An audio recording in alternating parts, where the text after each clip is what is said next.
The eclipse hung in the silence of space, a fragile metal island orbiting a dying star. The star below was a monstrous thing, its surface a swirling sea of crimson and black, like a wound bleeding into the void. It pulsed faintly, as if struggling to hold onto its last breaths of life. The station's observation deck was bathed in its eerie light, casting long, jagged shadows across the room. Dr. Cale Arvid stood at the massive window, his hands pressed against the cool glass.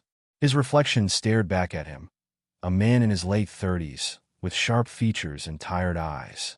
The star's glow made his pale skin look almost ghostly. He had been here for hours, watching, waiting. The star was dying faster than anyone had predicted, and Cale couldn't shake the feeling that it was trying to tell him something. A soft chime broke the silence. Cale turned away from the window, his boots clicking against the metal floor. The station's systems hummed around him, a constant reminder of how fragile their existence was. He tapped the communicator on his wrist. "Dr. Arvid," came the voice of Jin, his assistant. She sounded tense. "The latest readings are in. The star's decay rate has increased by another 12%. We're losing power faster than we can compensate." Cale frowned. "Understood. I'll be there shortly." He took one last look at the star. Its light flickered, like a candle about to go out. For a moment, he thought he saw something, a shadow moving across its surface, too fast to be real. He blinked, and it was gone. The command center was a hive of activity, though the mood was anything but lively. Crew members moved about with grim expressions, their voices low and urgent. Screens lined the walls, displaying data streams and energy readings, most of them flashing red. Cale made his way to the central console, where Jin was waiting. Jin was young, barely out of her 20s, with short-cropped hair and a face that usually carried a smile. Today, though, her expression was serious. She handed Cale a tablet. "It's worse than we thought. If this keeps up, we'll be out of power in less than a week." Cale scanned the data, his mind racing. "What about the backup generators?" "They're already at capacity," Jin said. "We're barely keeping the life support systems online." Before Cale could respond, the doors to the command center slid open with a hiss. Commander Lyra Voss strode in, her presence commanding immediate attention. She was tall and imposing, with sharp features and piercing eyes that seemed to miss nothing. Her uniform was pristine, a stark contrast to the chaos around her. "Dr. Arvid," she said, her voice cool and clipped. "I need a status update." Cale handed her the tablet. "The star's decay is accelerating. We're losing power faster than we can replace it. If this continues—" "Evacuation protocols," Lyra interrupted, not waiting for him to finish. "We need to start preparing the shuttles." Cale hesitated. "Commander, if we abandon the station now, we'll lose everything. The data we've collected. It could be the key to understanding what's happening." Lyra's gaze hardened. "The key to survival is getting off this station before it becomes our tomb. I won't risk the crew's lives for your experiments, Doctor." The words stung, but Cale didn't back down. "This isn't just about experiments. That star, it's not just dying. Something's wrong. I can feel it." Lyra's expression didn't change. "Feelings don't keep us alive, Dr. Arvid. Actions do. Prepare the evacuation plans." "That's an order." She turned and walked away, leaving Cale standing there, frustration simmering beneath his skin. Jin touched his arm gently. "She's just trying to keep us safe." "Safe?" Cale muttered, more to himself than to Jin. "If we don't figure out what's happening, there won't be anywhere safe left." Later, alone in his quarters, Cale stared at the star through a small viewport. The crimson light washed over his face, casting his room in an otherworldly glow. He thought about his sister, Mira, who had died years ago in a failed colony mission. She had believed in the stars, in the promise of discovery. Cale had always followed in her footsteps, chasing the mysteries of the universe. But now, as he watched the star's light flicker and fade, he couldn't shake the feeling that it was trying to warn him. A soft sound made him turn. The room was empty, but for a moment, he thought he heard a whisper, a voice, faint and distant, saying something he couldn't quite make out. He shook his head, dismissing it as exhaustion. But deep down he knew something was coming, and it was closer than anyone realized. The eclipse was never truly silent. Even in the dead of night, The station hummed with the low, steady pulse of its machinery. But tonight, the hum felt different, uneasy, like the station itself was holding its breath. Dr. Kale Arvid sat alone in the dimly lit lab, surrounded by glowing screens and scattered data pads. The crimson light of the dying star filtered through the observation window, casting long, jagged shadows across the room. Kale rubbed his eyes, trying to shake off the fatigue that clung to him like a second skin. He had been working for hours, poring over energy readings that made no sense. The star was decaying faster than anyone had predicted. Its light flickered erratically, like a dying heartbeat. Kale stared at the data, his mind racing. There had to be an explanation, something they were missing, but the numbers refused to cooperate. A faint sound broke the silence. Kale froze, his hand hovering over the console. It was soft, almost imperceptible, a whisper, like the rustle of fabric or the sigh of wind through an empty corridor. But there was no wind on the eclipse. The station was sealed tight, a fortress against the void. He turned his head slowly, scanning the room. The shadows seemed deeper now, pooling in the corners like ink. The whisper came again, louder this time. It wasn't a word, not exactly, but it carried a weight, a presence. Kale's heart thudded in his chest. "Hello," he called, his voice echoing in the empty lab. No answer. He stood, his chair scraping against the floor. The sound was too loud in the stillness, and he winced. The whisper came again, this time from behind him. He spun around, but there was nothing there, just the flickering screens and the endless void beyond the window. Kale's breath came faster now, his pulse racing. He reached for his data pad, his fingers trembling as he activated the recording function. If this was another anomaly, he needed proof. The whisper came again, closer this time. It seemed to coil around him, cold and insistent. He couldn't make out the words, but he felt them, like a memory he couldn't quite grasp. "Who's there?" he demanded, his voice sharper now. Silence. Then a shadow moved. It was subtle, just a flicker at the edge of his vision, but it was enough to make his stomach drop. He turned toward the observation window, his eyes scanning the darkness. The star's light pulsed faintly, casting a red glow over the station's exterior. For a moment, he thought he saw something, a shape, indistinct and fleeting, moving against the light. He stepped closer to the window, his breath fogging the glass. The shape was gone now, if it had ever been there at all. But the whisper lingered, echoing in his mind like a half-remembered dream. Kale glanced down at the data pad in his hand. The recording was still running, but he wasn't sure if it had captured anything. He played it back, holding his breath as the static-filled audio filled the room. At first, there was nothing, just the hum of the station and the faint crackle of interference. Then, faint but unmistakable, he heard it, the whisper, soft and insistent, threading through the noise like a ghostly thread. His hands shook as he stopped the recording. This was real. Whatever it wasn't just in his head. He sank back into his chair, his mind racing. The anomalies were getting stronger, more frequent. He needed to tell someone, but who would believe him? Lyra would dismiss it as another distraction, and the rest of the crew was already on edge. No, he would keep this to himself, for now. He needed more evidence, something concrete. The whisper came again, faint but clear. This time it almost sounded like a name. Kale. He froze, his blood turning to ice. The voice was familiar, achingly so, but he couldn't place it. It tugged at something deep inside him, a memory he had buried long ago. "Who are you?" he whispered, his voice barely audible. The station hummed in response, the sound steady and unchanging. But Kale knew better now. The eclipse was hiding something, and he was determined to uncover it. He turned back to the console, his fingers flying over the keys.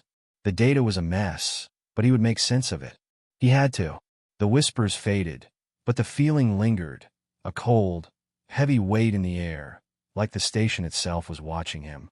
And somewhere, deep in the shadows, something watched back. The lights flickered once, twice, then died. Kale froze in the middle of the corridor, his hand still hovering over the access panel he'd been about to open. The station plunged into darkness, broken only by the faint red glow of emergency strips along the floor. The hum of the Eclipse's systems, A sound so constant he'd almost stopped noticing it, was gone. All he could hear was the rapid thud of his own heartbeat. "Jin," he called out, his voice echoing down the empty hallway. No response. He tapped the comms unit on his wrist. Static hissed back at him. "Lyra? Anyone? Can you hear me?" Nothing. Kale took a deep breath, forcing himself to stay calm. Blackouts weren't uncommon on the eclipse, not with the star's energy output becoming more erratic by the day. But this felt different. The air was too still, too heavy, like the station itself was holding its breath. He started moving, following the red glow of the emergency strips. The corridor seemed longer in the dark, the shadows deeper. Every step felt like a gamble, as though the floor might vanish beneath him at any moment. Then he heard it, a faint hum, so low it was more vibration than sound. It came from somewhere ahead, pulsing in a rhythm that made the hair on the back of his neck stand up. Kale stopped, straining to listen. The hum grew louder, more distinct, until he could almost make out a pattern. It wasn't random. It was a signal. He broke into a jog, following the sound. The corridor twisted and turned, leading him deeper into the station's labyrinthine interior. The hum grew louder with every step, pulling him forward like a magnet. Finally, he reached the source, a small maintenance room tucked away in a forgotten corner of the station. The door was slightly ajar, and a faint blue light spilled out from the crack. Kale hesitated, his hand hovering over the door. "Hello?" he called softly. No answer. He pushed the door open. The room was bathed in an eerie blue glow, coming from a single monitor mounted on the wall. The screen was filled with lines of code, scrolling too fast for Kale to read. But he didn't need to read it to know what it was. The pattern was unmistakable. This wasn't a malfunction. This was a message. Kale stepped closer, his eyes glued to the screen. The code shifted, forming shapes that almost looked like letters, like words. He reached out, his fingers brushing the monitor. The screen went dark. For a moment, there was only silence. Then, from somewhere behind him, a voice whispered, so soft he almost missed it. Asterisk, the void remembers. Asterisk. Kale spun around, his heart pounding. The room was empty. The corridor outside was empty. But the words lingered in the air, echoing in his mind. He stumbled back into the hallway, his thoughts racing. This wasn't just an anomaly. This was something bigger, something intentional, and he needed to figure out what it meant. The lights flickered back on, flooding the corridor with harsh white light. Kale blinked, shielding his eyes. The hum was gone, replaced by the familiar sound of the station systems coming back online. But the feeling of unease stayed with him, clinging to his skin like a second shadow. He tapped his comms unit again. This time, it crackled to life. "Kale." Lyra's voice was sharp, impatient. "Where are you? We got a situation." "I'm on my way," he said, his voice steady despite the storm of questions swirling in his mind. As he hurried toward the command center, he couldn't shake the feeling that the station was watching him, that something or someone was waiting, and it wasn't done with him yet. The lab was quiet, save for the low hum of the station's failing systems. Kale sat hunched over his console, the glow of the screen casting sharp shadows across his face. His eyes were tired, but his mind raced. The anomaly from the blackout sector had left him with more questions than answers. The energy readings were unlike anything he'd ever seen, a pattern that seemed almost intentional. He played the recording again. The whisper was faint, almost lost in the static, but it was there, a voice, or something like a voice, speaking in a language he couldn't understand. Yet, beneath the strange cadence, there was a rhythm, a structure. It wasn't random. It was a message. Kale leaned back in his chair, running a hand through his disheveled hair. "What are you trying to tell me?" he muttered to the empty room. The console beeped, pulling him from his thoughts. Jin's face appeared on the screen, her usual cheerful demeanor replaced by concern. "Kale, you've been in there for hours. You need to rest." "I can't," he said, his voice tight. "Not until I figure this out." Jin hesitated, then sighed. "At least let me bring you some coffee. You look like you're about to collapse." Kale managed a faint smile. "Thanks, Jin." As the screen went dark, he turned back to the data. He'd isolated the anomaly's energy signature and was running it through the station's translation matrix. It was a long shot, But if there was any meaning behind the whispers, this was his best chance of finding it. Minutes passed, or maybe hours. Cale had lost track of time. The console beeped again, and his heart skipped a beat. The Matrix had found a match. He leaned forward, his eyes scanning the screen. The translation was fragmented, incomplete, but it was enough to send a chill down his spine. Asterisk, the void remembers. The void consumes. Asterisk. Cale stared at the words, his mind racing. What void? What was it remembering? And what did it consume? Before he could process the implications, the lab lights flickered. He froze, his breath catching in his throat. The whisper was back, louder this time, echoing through the room. It wasn't just in the recording anymore. It was here with him. He spun around, his chair scraping against the floor. The lab was empty, but the shadows seemed to shift, as if something was moving just out of sight. His heart pounded in his chest as he reached for the console, his fingers trembling. Computer, scan the room for life forms, he said, his voice barely above a whisper. The console beeped. Asterisk, no life forms detected. Asterisk. Cale exhaled slowly, trying to calm his nerves. It was just his imagination, he told himself. The stress, the lack of sleep, it was getting to him. But deep down, he knew better. The anomalies were real, and they were trying to tell him something. He turned back to the console, his fingers flying over the keys. If the void remembered, then maybe it could show him what it had seen. He pulled up the station's historical data, searching for anything that might explain the message. As he worked, a new theory began to take shape. The star they were orbiting wasn't just dying. It was a relic, a remnant of something much older. An ancient civilization, perhaps, one that had harnessed the star's energy and paid the price. The whispers were their final warning. Cale's hands stilled as the pieces fell into place. The anomalies weren't random. They were a message, a plea from a civilization long gone. And if he was right, the star's collapse wasn't just a threat. It was a key. But to what? The lab door hissed open, and Cale jumped, his heart racing. Jin stood in the doorway, holding a steaming cup of coffee. She took one look at him and frowned. Cale, you look like you've seen a ghost. He forced a smile, though his hands were still shaking. Maybe I have. Jin set the coffee on the console and leaned in, her eyes narrowing as she read the translation on the screen. The void remembers, she repeated, her voice tinged with unease. What does that mean? Cale hesitated, then met her gaze. I think it means we're not alone out here. And whatever's out there, it's been waiting for us. The words hung in the air, heavy with implication. Jin stared at him, her expression a mix of fear and fascination. What do we do? She asked finally. Cale picked up the coffee, the warmth grounding him. We keep digging. Whatever this is, it's bigger than us. And if I'm right, it could change everything. As Jin left the lab, Cale turned back to the console, his resolve hardening. The void remembered, and if he could uncover its secrets, maybe he could save them all. But first, he had to survive long enough to listen. The eclipse hummed faintly, like a tired beast struggling to stay awake. The lights flickered in the narrow corridor as Dr. Cale, Arvid hurried toward the command center, his boots clicking against the metal floor. His mind raced. The anomalies, those whispers, those shadows, were not random. They were messages. He was sure of it. But Commander Lyra Voss wouldn't see it that way. She never did. Cale stepped into the command center, a large room filled with glowing screens and blinking lights.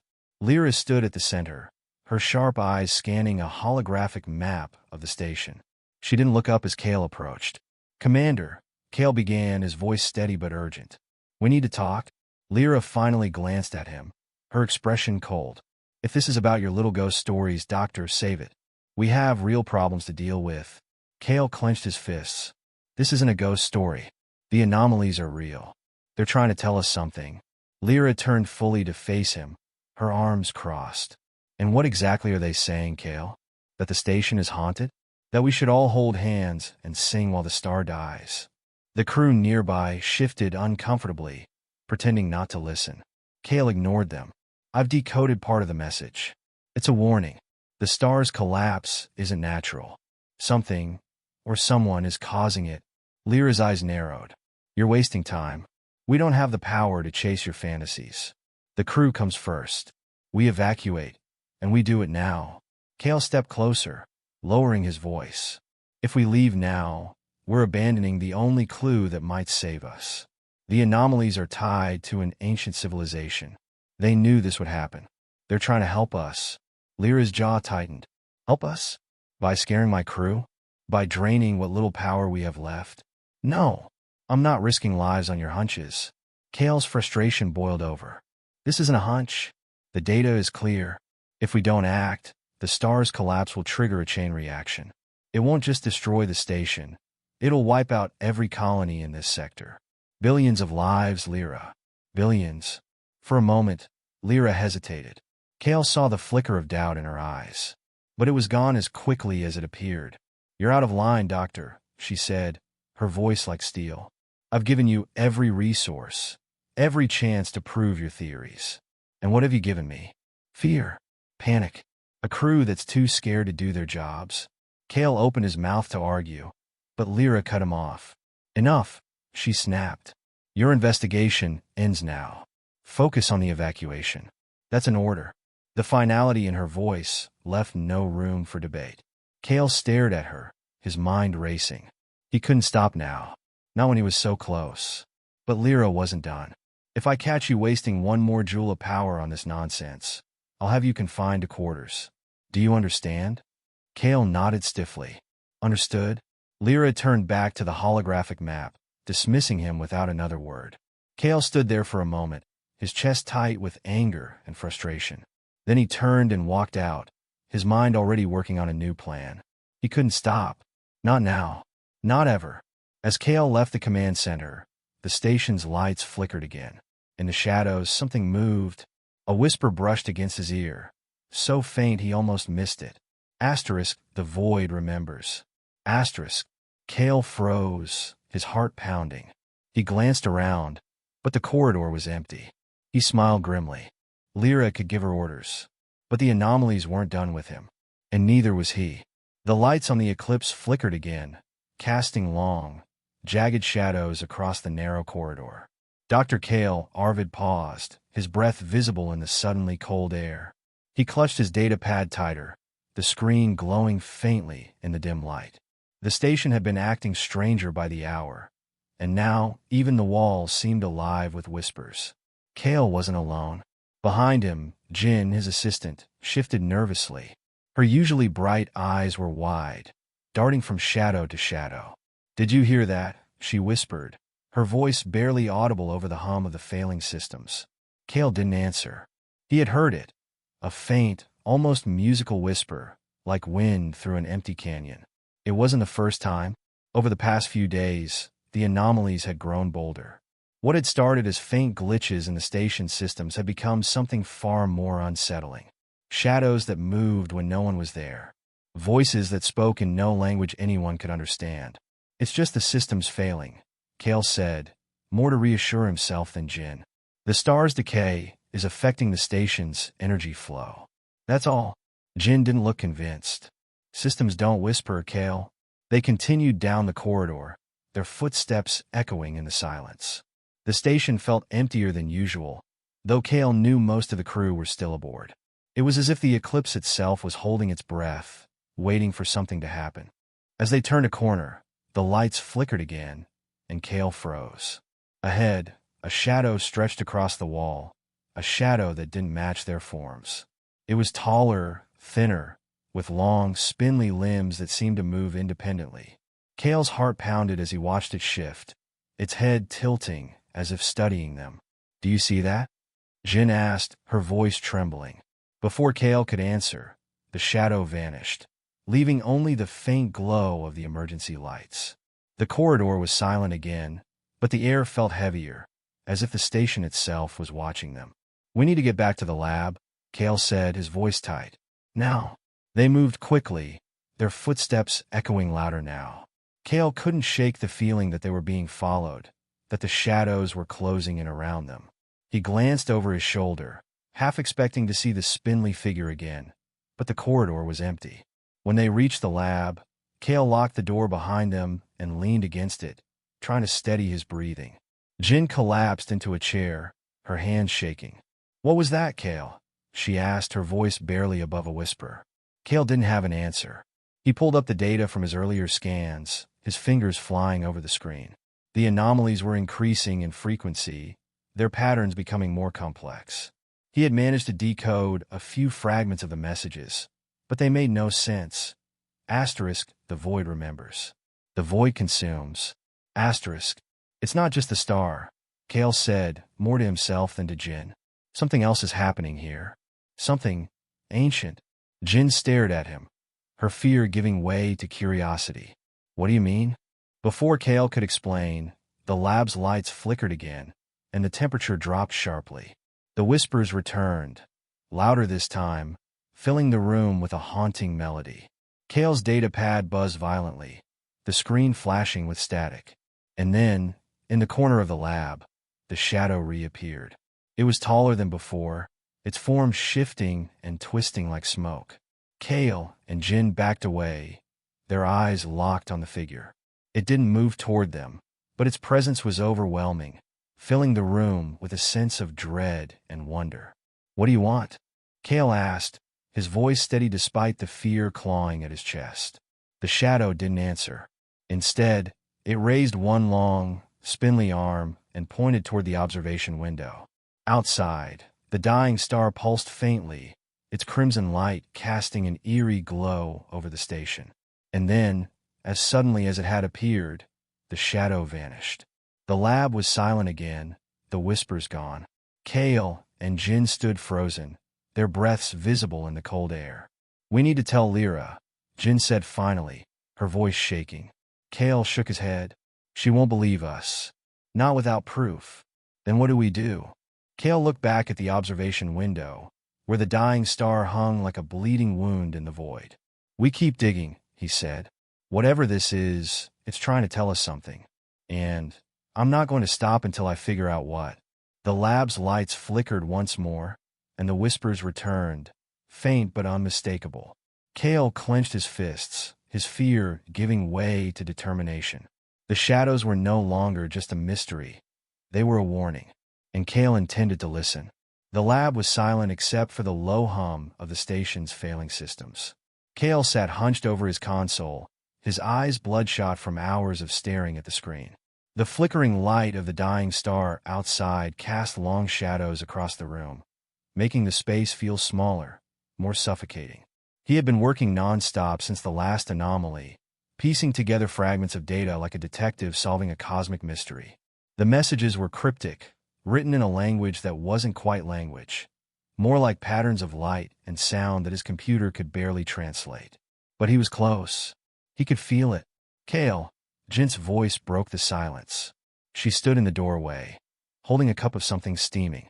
"You've been at this for hours. You need to rest." "I can't," Kale said, not looking up. "There's something here, Jin. Something important. I just need more time." Jin sighed and set the cup down on the edge of his console. "You're going to burn yourself out. And if Lyra finds out you're still working on this..." "Let her find out," Kale snapped, his voice sharper than he intended. He immediately regretted it. "Sorry. I can't stop now. Not when we're so close." Jin hesitated, then pulled up a chair beside him. "What have you found?" Kale rubbed his temples, trying to organize his thoughts. "The anomalies, they're not random. They're messages. From an ancient civilization. They lived here, near this star, thousands of years ago. Maybe more." Jin's eyes widened. "An ancient civilization? Out here? How is that possible?" "I don't know," Kale admitted. "But they were advanced. More advanced than us. They harnessed the star's energy, but something went wrong. The star started to decay, just like it is now. And when it collapsed..." He trailed off, his fingers flying over the console. A holographic image flickered to life above the screen. A swirling, crimson star, surrounded by strange symbols. "This is their final warning," Kale said, his voice barely above a whisper. They knew the star's collapse would trigger a chain reaction. It would destabilize nearby star systems, wiping out everything in its path. They tried to stop it, but they couldn't. And now, we're facing the same fate. Jin stared at the hologram, her face pale. "But if they couldn't stop it, how can we?" "I don't know," Kale said again. "But there's more." The last message I deciphered, it said, "The star is a gateway. The end is the beginning." I don't know what it means, but it has to be important. It has to be the key. Jin was silent for a long moment. Then she reached out and touched his arm. "Kale, this is huge. If you're right, if the star's collapse could really destroy other systems, we have to tell Lyra. She has to know." Kale shook his head. "She won't listen. You know she won't. She's too focused on evacuation. She'll say it's just another theory, another distraction. But if you're right, if I'm wrong, we lose nothing. If I'm right, we lose everything." Kale's voice was firm, but there was a flicker of doubt in his eyes. "I just need more time. Please, Jin. Just a little more time." Jin hesitated, then nodded. "Okay, but you're not doing this alone. I'm staying with you." Kale managed a small smile. "Thank you." They worked in silence for what felt like hours. The only sound, the hum of the console and the occasional beep of the station's alarms. The star outside grew darker, its light fading like a dying ember. And then, just as Kale was about to give up, the console beeped. A new message appeared on the screen, glowing faintly in the dim light. Kale leaned forward, his heart pounding. The message was short, just a few words, but they sent a chill down his spine. Asterisk, "The void is not the end. It is the bridge." Asterisk. "What does it mean?" Jin asked, her voice trembling. Kale stared at the words, his mind racing. "I don't know," he said slowly. "But I think it's a way out. A way to survive." The station shuddered, and the lights flickered. Somewhere in the distance, an alarm began to blare. "We're running out of time," Jin said, her eyes wide with fear. Kale nodded, his jaw set with determination. "Then we'd better move fast." The station was falling apart. Kale could feel it in the tremors beneath his feet, in the flickering lights that cast long, jagged shadows across the corridors. The air was thick with tension, like the calm before a storm. He clutched the datapad in his hands, the screen glowing with the fragmented messages he had spent days decoding. The words burned in his mind. Asterisk, "The star is a gateway. The end is the beginning." Asterisk. He had to tell Lyra. The command center was a hive of activity. Crew members moved and hurried, silent steps, their faces pale and drawn. Lyra stood at the center of it all, her sharp voice cutting through the hum of machinery. She was giving orders, her tone cold and precise. Evacuation protocols, shuttle preparations, survival. Kale stepped forward, his heart pounding. "Commander, we need to talk." Lyra turned, her eyes narrowing. "Not now, Dr. Arvid. We're on a tight schedule." "This can't wait," Kale insisted, holding up the datapad. "I've decoded more of the messages. The star's collapse isn't just a threat to us. It's a threat to every colony in this sector. If we don't act, it could trigger a chain reaction, destabilizing entire star systems."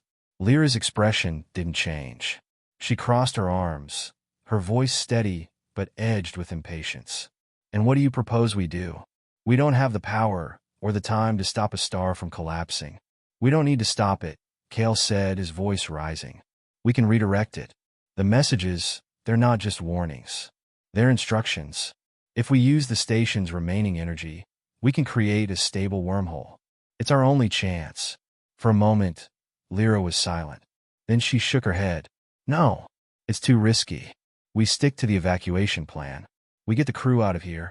Kale stepped closer, his frustration boiling over. "And then what? We abandon everything? Leave the rest of humanity to die?" "This isn't just about us, Commander. This is about survival. Real survival." Lyra's eyes flashed. "Don't lecture me about survival, Doctor. My job is to keep this crew alive, not gamble their lives on your theories." "It's not a theory," Kale snapped. "The anomalies, they're real. The messages, they're real. I've seen them. I've heard them. And if we don't act now, we're all going to die anyway." The room fell silent. Every eye was on them, the crew frozen in place. Lyra's jaw tightened, and for a moment, Kale thought she might relent. But then she turned away, her voice cold and final. "The decision's been made. Prepare for evacuation." Kale stared at her, his chest heaving. He wanted to argue, to scream, to make her see reason. But he knew it was no use. Lyra had made up her mind, and nothing he said would change it. He turned and walked out of the command center, his mind racing.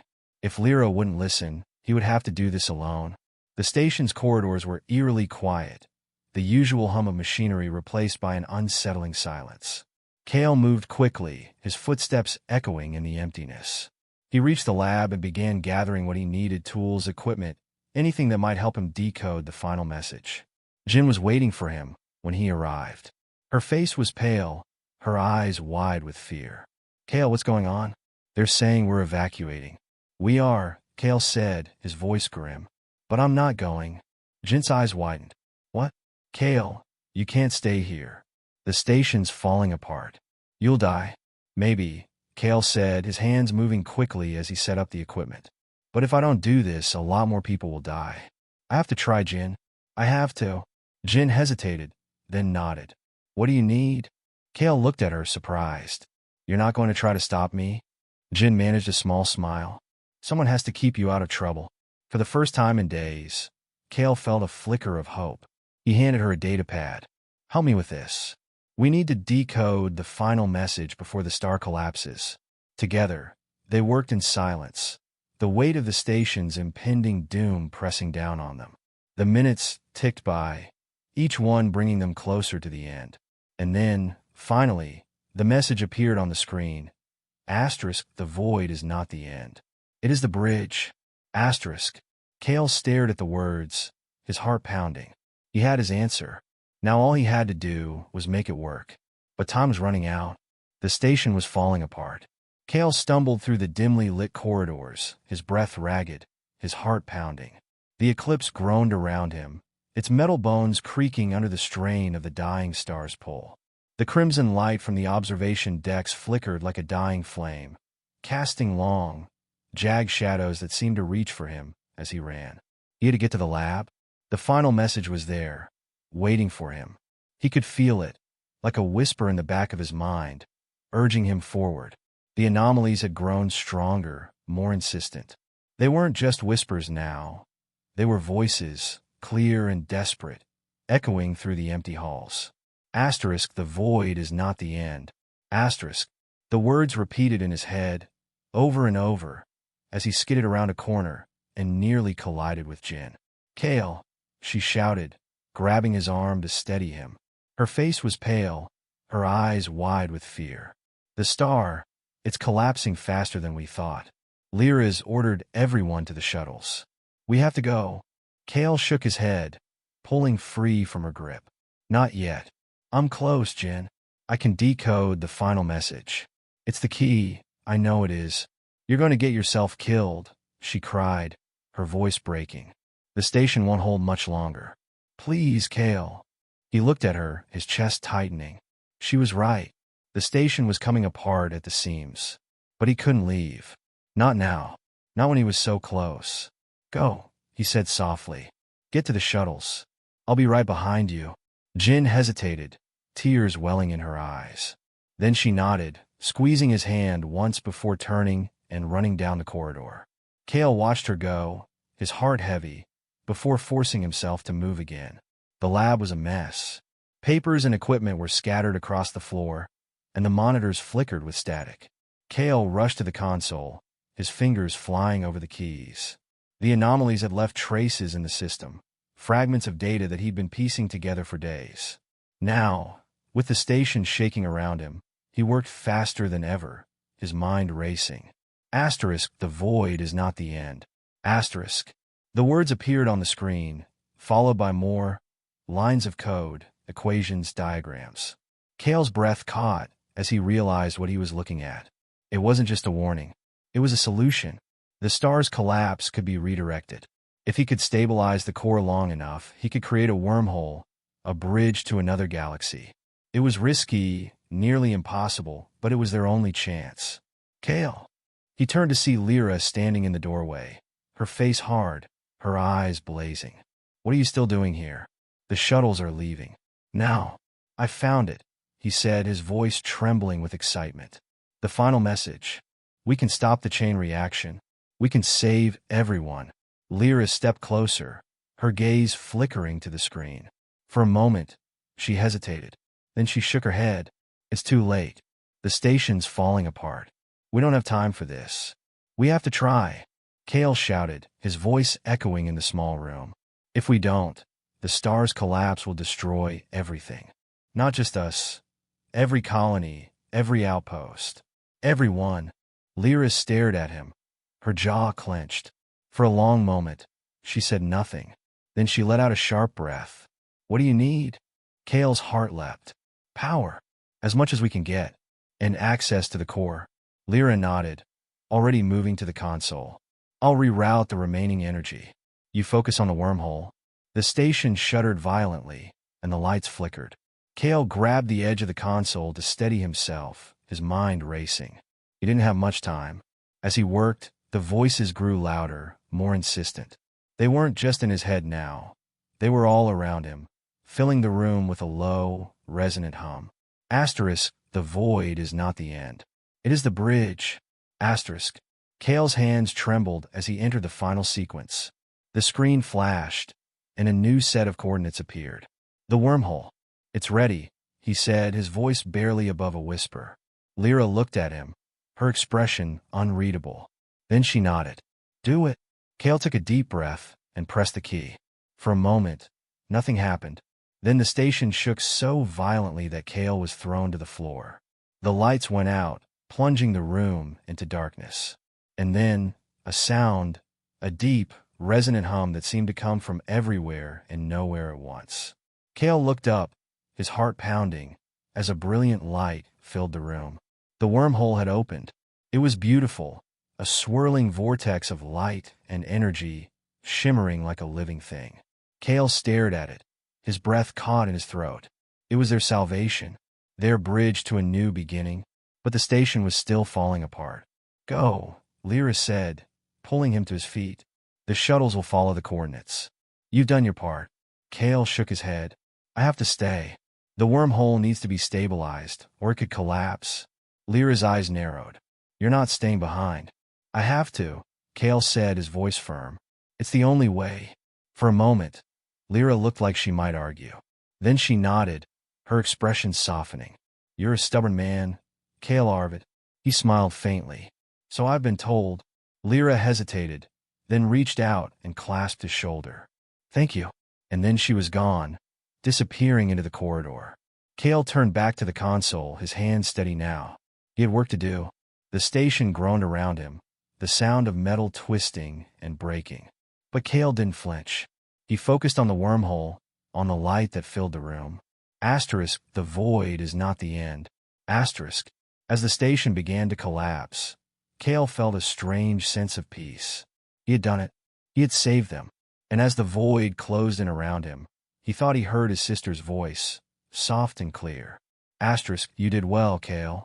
Asterisk. And then there was only light. The alarms blared like screams, sharp and unrelenting.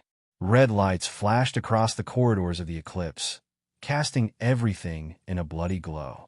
The station shuddered violently, as if it were alive and gasping for its last breath.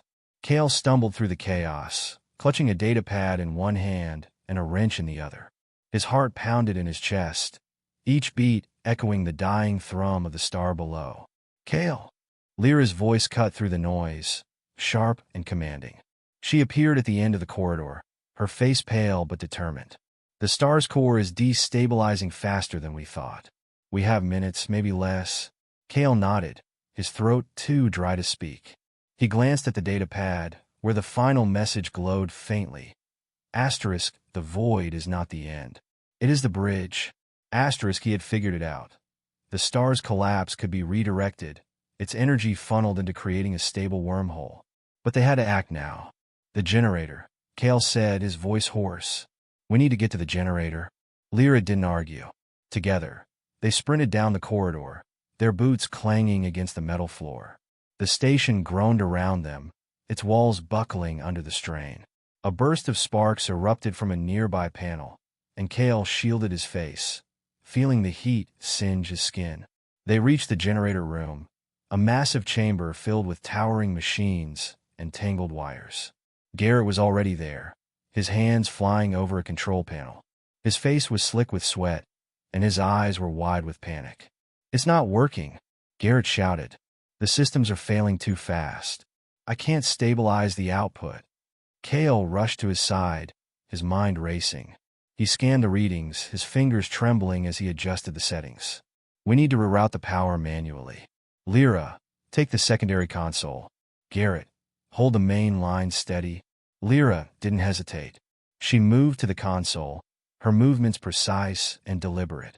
Garrett gritted his teeth, his hands gripping the controls as if he could will them to work.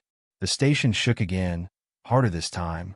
A loud crack echoed through the chamber, and a section of the ceiling collapsed, sending debris raining down. Cale ducked, shielding his head, but a piece of metal grazed his shoulder, drawing blood. Cale!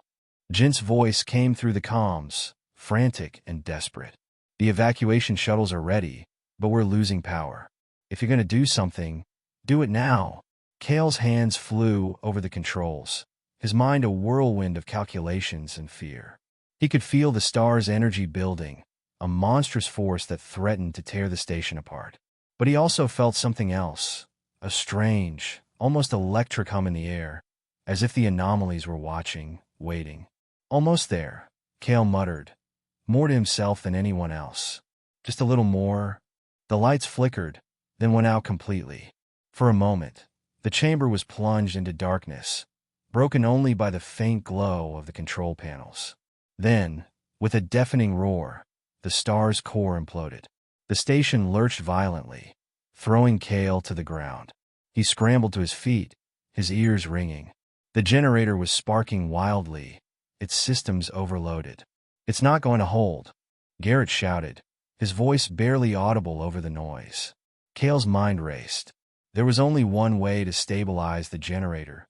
Someone had to manually override the system from inside the core chamber. It was a suicide mission. Before Cale could move, Garrett stepped forward.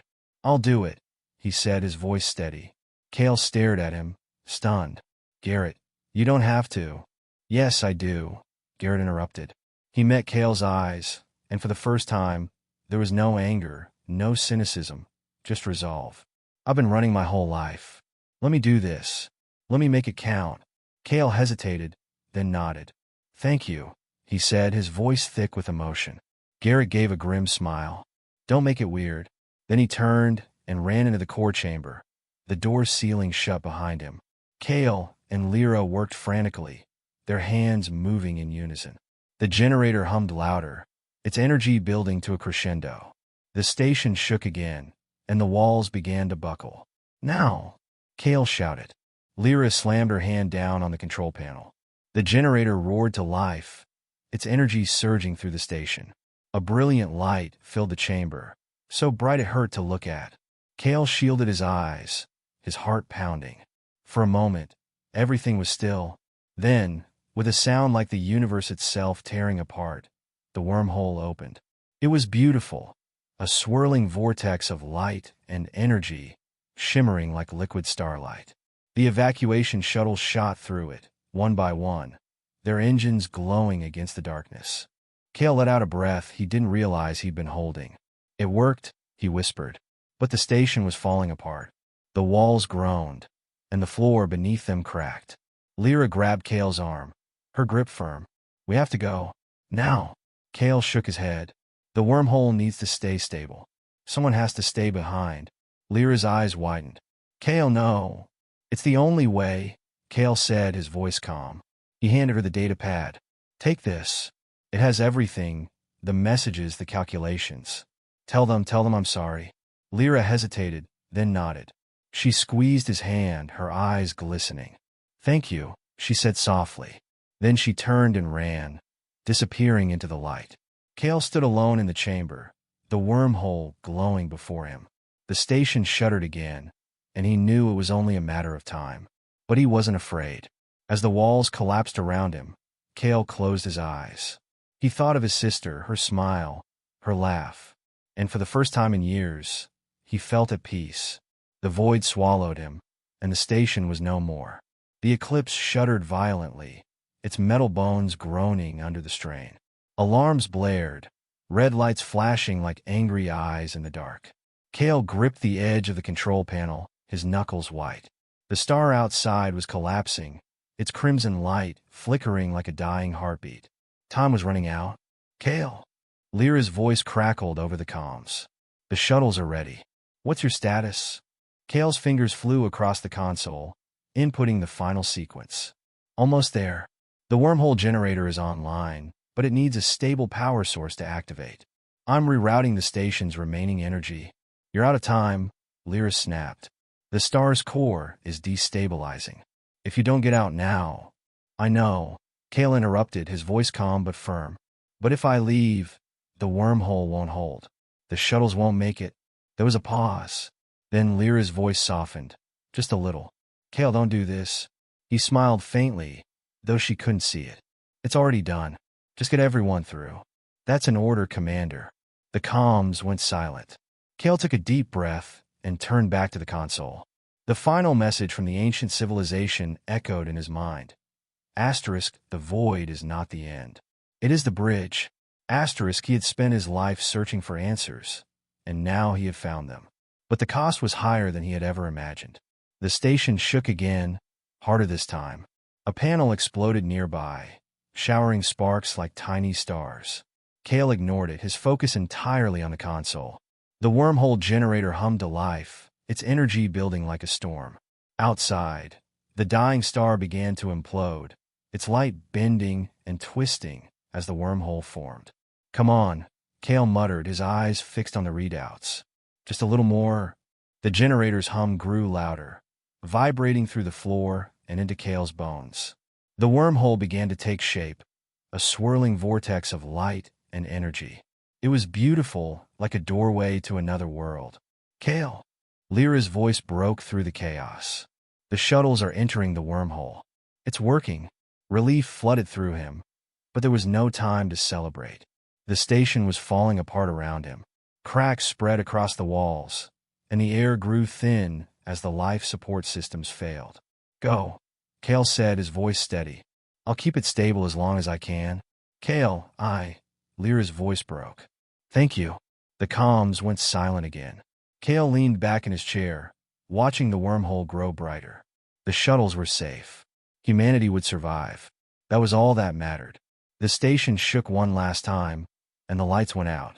The only illumination came from the wormhole, its swirling light casting strange shadows on the walls. Kale closed his eyes, letting the hum of the generator fill his ears. And then, he saw her. His sister stood in the shadows, her face calm and smiling. She looked just as he remembered her, before the accident that took her life. Kale, she said, her voice soft and warm. You did it. Tears filled his eyes. I'm sorry, he whispered. I couldn't save you. You saved everyone else, she said. That's what matters. The station began to break apart, pieces of it drifting into the void. Kale felt a strange peace as the wormhole's light enveloped him. He had spent his life searching for answers, and now he had found them. The void was not the end. It was the bridge. As the eclipse was consumed by the collapsing star, Kale smiled. He had done his part. The rest was up to them. And in the new galaxy, far away, the survivors emerged from the wormhole, their ships bathed in the light of uncharted stars. Lyra stood at the helm, her eyes fixed on the horizon. Kale, she whispered, we made it. But somewhere, in the vastness of space, a faint whisper echoed. Asterisk, the void remembers. Asterisk. And the story was far from over. The evacuation shuttles drifted silently through the wormhole, their engines humming softly as they emerged into a new galaxy. The stars here were unfamiliar, their light cold and sharp against the endless black. Inside the lead shuttle, Commander Lyra Voss sat in the cockpit, her hands resting on the controls. Her face was calm, but her eyes betrayed the weight of everything they had lost. Behind her, the crew sat in silence. Some stared out the viewports at the alien stars, their faces pale and drawn. Others leaned against each other, too exhausted to speak. Jin sat alone, clutching a data pad that held Kale's final recordings. Her fingers trembled as she scrolled through the files, each one a piece of the man who had saved them all. Lyra's voice broke the silence, steady but quiet. We're safe, she said. For now. No one responded. The words felt hollow, even to her. Safe, yes, but at what cost? The eclipse was gone, swallowed by the void. Cale was gone. Garrett was gone. And the star they had left behind was now a memory, its crimson light extinguished forever. Lyra turned her gaze to the viewport. The wormhole had closed behind them, leaving no trace of their passage. For a moment, she thought she saw a flicker of light in the distance, a faint, shimmering echo of the portal. But it was gone before she could be sure. What now? Jin asked, her voice barely above a whisper. Lyra didn't answer right away. She stared at the stars, her mind racing. Cale's final message played in her head. Asterisk, the void is not the end. It is the bridge. Asterisk, he had given them a chance, a way to start over. But what lay ahead was unknown, uncharted. Now, Lyra said at last, we rebuild, we find a new home, and we honor the ones who got us here. The crew nodded, their faces grim but determined. They had survived the impossible. They would survive this too. Hours later, the shuttles landed on a small, rocky planet at the edge of the new galaxy. Its surface was barren, its atmosphere thin but breathable. As the crew stepped onto the ground, they felt the weight of the void pressing down on them. The stars above were strange and distant, their light casting long shadows across the barren landscape. Lyra stood at the edge of the landing site, her arms crossed. She watched as the crew began to unload supplies, their movements slow and deliberate. They were tired, but they were alive. And for now, that was enough. Jin approached her, holding the data pad. We should share this, she said, her voice soft but firm. Cale's research, his discoveries. The crew deserves to know. Lyra hesitated, then nodded. You're right. They deserve to know what he sacrificed. What we all sacrificed. Jin handed her the data pad, and Lyra scrolled through the files. Cale's notes were meticulous, his theories bold and brilliant. He had uncovered the truth about the ancient civilization, about the star, about the void, and he had given them a way forward. He was right, Lyra said quietly. About everything. Jin nodded, her eyes glistening. He always was. As night fell on the new planet, the crew gathered around a small fire. The flames crackled softly, their light warm and comforting against the cold, alien sky. Lyra stood before them, holding the data pad. This, she said, her voice steady, is Cale's legacy, his final gift to us. He believed in something greater than ourselves. He believed in the future. And because of him, we have a chance to build that future. She handed the data pad to Jin, who began to read aloud. Cale's words filled the air, his voice echoing through the recordings. He spoke of the ancient civilization, of their warnings, of their hope. He spoke of the void, not as an end, but as a beginning. The crew listened in silence, their faces lit by the firelight. For the first time in weeks, they felt a glimmer of hope. Later, as the fire burned low, Lyra stood alone at the edge of the camp. She stared up at the stars, her mind drifting. Somewhere out there, in the vast expanse of the void, Cale's sacrifice lingered. His voice, his courage, his belief in something greater. And then, faint but unmistakable, she heard it. A whisper, carried on the wind. Asterisk, the void remembers. Asterisk, Lyra froze, her breath catching in her throat. She turned, scanning the darkness. But there was nothing there, just the stars, cold and distant, and the faint glow of the dying fire. For a moment, she thought she saw a shadow move against the light, a flicker of something familiar. But it was gone before she could be sure. She smiled faintly, her heart heavy but hopeful. The void remembered, and so would she. The stars above burned brightly, their light piercing the darkness. Somewhere, in the vastness of the universe, a new story was beginning. And though the road ahead was uncertain, the crew of the Eclipse would walk it together. For they had crossed the void, and they had found a new dawn.